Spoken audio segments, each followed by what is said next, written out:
So since free agency has started, y'all have heard me talk ad nauseum about how I feel like Adam Peters' philosophy that he's going with this year is the smartest thing I've ever seen in my lifetime as a Washington Commanders fan. Because we got a perfect mixture of big name players with via trades. We got a perfect mixture of veteran players and also some young slash vet players with upside and potential that we're paying. And again, for me, since being a Commanders fan, I've never seen this approach taking place. However, after doing some deep research, continuing looking at our free agency class, I'm double downing on the fact that Adam Peters' philosophy that he's going with this year is outsmarting the whole entire NFL. Let's talk about it. The way that we live is not for everybody. Nah, that ain't it, y'all. How do you think the rest of Jaden Daniels' career is going to go? If we're, 6, 7 games into Jaden Daniels' career and he's already milking injuries? Like, stop saying my name, you dick riding bastard.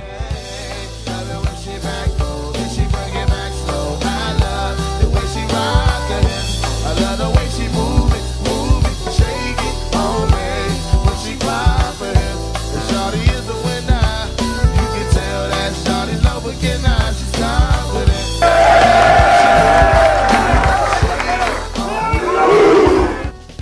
YouTube, what's going on? It's Juan Gotti here. We have the Washington Commanders video, and in today's video, I'm coming on here with the video where we're going to be talking about Adam Peters outsmarting the whole entire NFL. So without further ado, let's get straight into today's video. Before we do, make sure you guys go down below, leave a like on this video, subscribe to the channel if you are new, turn on post notifications so you get notified when I upload new videos like this to the channel. We're on the road to 10,000 subscribers, so it'd be greatly appreciated if you haven't reached that goal as soon as possible. Thank you so much. Let's get straight into today's video. So I first want to start by saying, of course, right, you may have seen some type of philosophy like this in your lifetime. You probably older than me and you've seen the Commanders / Skins be good. But for me, all my life, I've only seen mismanagement, coach after coach, quarterback after quarterback, treasures trash. So I've never seen it ran like this. However, Adam Peters came in our life and has changed it for the better. Adam Peters has came in our life and took us to the NFC Championship in his first career year as the general manager of the Washington Commanders. And in his second free agency as the Washington Commanders general manager, he continues to add to this team and make it better. Now, the thing about Adam Peters this offseason and this free agency that I think impresses me more is the fact to be able to stay financially sane and still get quality players. Now, again, as we know, coming into this free agency, we expected Adam Peters to spend big. Oh, we're going to be on this play. We're going to be in on this play. We got the third most cap space. Expect this play. Expect this play. Expect this play. Now it's March 22nd, and our biggest players and signings were 2 trades and Kellogg. So I say that to say Adam Peters has spun the money right, financially right, restructured Deebo Samuel's deal to allow him to get guaranteed money, which helps out both sides because Deebo gets to play this year with guarantees regardless of if anything happens. And then Washington is off the books of him completely, so it's simply a 1-year rental. Laremy Tunsil, one of the best left tackles in the game, gave up some draft capital for him, but it's most important because it's your quarterback, superstar quarterback that is blindside.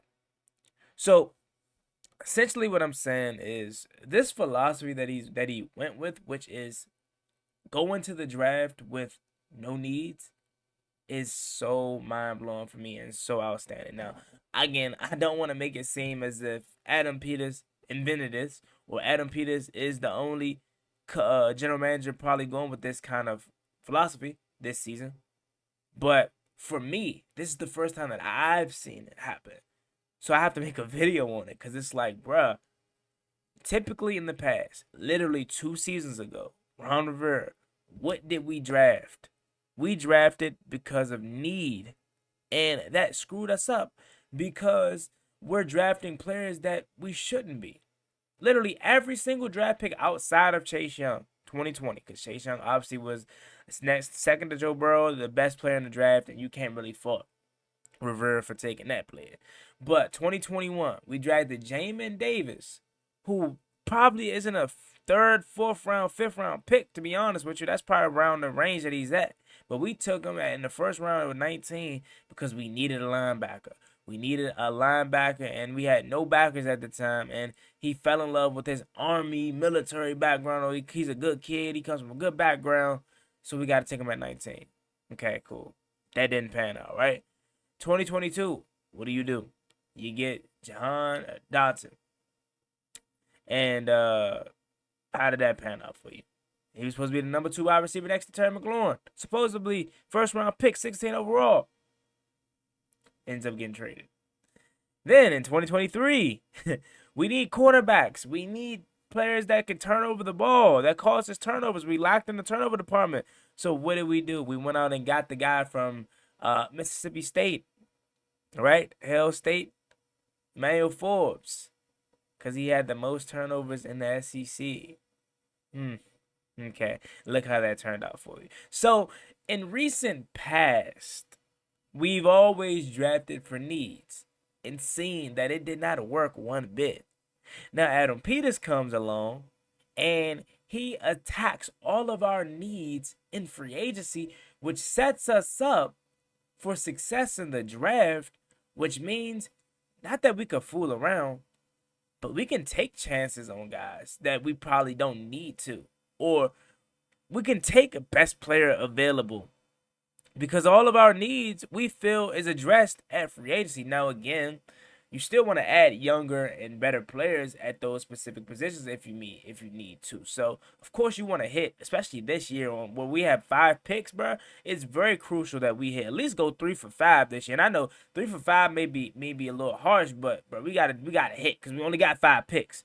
So, essentially, Adam Peters set us up in a position in which we now could draft best player available. We haven't been able to do that in the last years of drafts prior to this new regime because we always went in with the philosophy of drafting for needs. I don't think you draft for needs unless it's a quarterback and you're like top 5 or something like that. Maybe like if you're 29 and if you're like in the middle of the pack 16 or like 29, 15, 29, you can't really draft for needs unless it's just like there's this BPA system in which the best player available also happens to be the most important need on your team.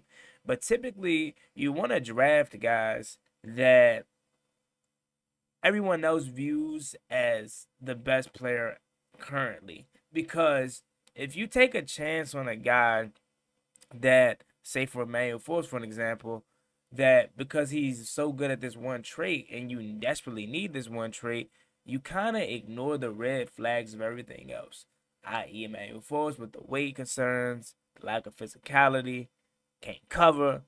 But we seen that the 13 interceptions jumped off the board at us, so we harped on that deal to go get him. And this year's free agency, we killed it, man. I could tell you to say that we haven't got the biggest names, but as far as holes filled, as far as reasons we weren't good last year or the biggest issues we had last year we filled, that's what we did. Run stopping. We overdid it in some people's eyes. In my eyes, we perfectly did it. Eddie Goldman, Javon Kinlaw, Dietrich Wise, having Johnny Newton and Deron Payne.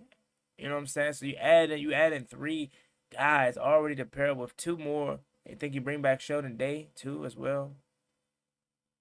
So like we killed it in that department of the dressing those. You get the Jeremy Chin replacement, right? The receiving core may not be as exciting from name verbatim or from name looks, I should say, but But as far as untapped potential and veteran presence and players that can be elevated by Jaden Daniels' performance, we killed it. Michael Gallup is going to be really good here, I think so. And the crazy thing is about it, right? In years past, we be like, man, Michael Gallup needs to get us 700, 800 yards, bro. 400, 500 yards for Michael Gallup is cool. 400, 500 yards from Noah Brown is cool. You want to know why? Because we're about to have Terry McLaurin, who's a guaranteed 1,000. Hopefully, it's more 1,100, 200, 1,300, 1,400. Hopefully, he goes off charts next year. And then he got Debo, an all-purpose 1,000-yard weapon who's motivated, who's ready to win, and who's ready to show everybody that he's still a dog. And then you offensive line, you go out and get left tackle, right? So you really just addressed all the big needs on your team. You continue to add depth pieces, Nate Herbig and Foster Sorrell if he makes the roster. Like a lot of these guys, you are taking chances on because you don't necessarily have nothing to lose, and I love that approach. Because in years past, we would sit on our hands and let these potential 26, 27, 25-year-old free agents just walk to other teams. But we're taking chances on guys because we know we have the coaching staff that could potentially get the best out of them. Jacob Martin, Edge, come on, bro. Like, that's not the biggest name, but he could be the Dante Fowler this year. Now, again, there's still some holes that you have to fill in the draft, but for the most part, Adam Peters set us up in a position to where we don't necessarily have to reach or need for anything. If we want an edge rusher at 29, that's because we genuinely think he's the best player available at 29. If we want a running back at 29, 61, wherever we're picking, it's because we think that player is the best player available at the time. So I love what we're doing again, and I can't wait to see what the draft is. We're slowly closing the chapter on the free agency talk because April's about to be here in a couple more days / week and a half, and that's when we turn the calendar to draft talk. And it's gonna be so important to see what Adam Peters does in this year's draft, because if he finds a way to kill it with 5 picks, bro, give him GM of the year. Not only did you just kill it with free agency without having to get the biggest names possible and spend all the money possible, but then you just killed the draft with 5 picks. Only 5 picks, and you're starting your draft at 29. Man, shout out AP, bro. I love him, man, and I'm always going to give him his flowers, bro, because he's single-handedly, alongside Jaden Daniels and Dan Quinn, has changed my life forever as a fan of this team. All my life, I knew trash and just horribleness and stuck by him for this long. I never was going anywhere, but our time is finally here, and it's all because of AP, JD, DQ.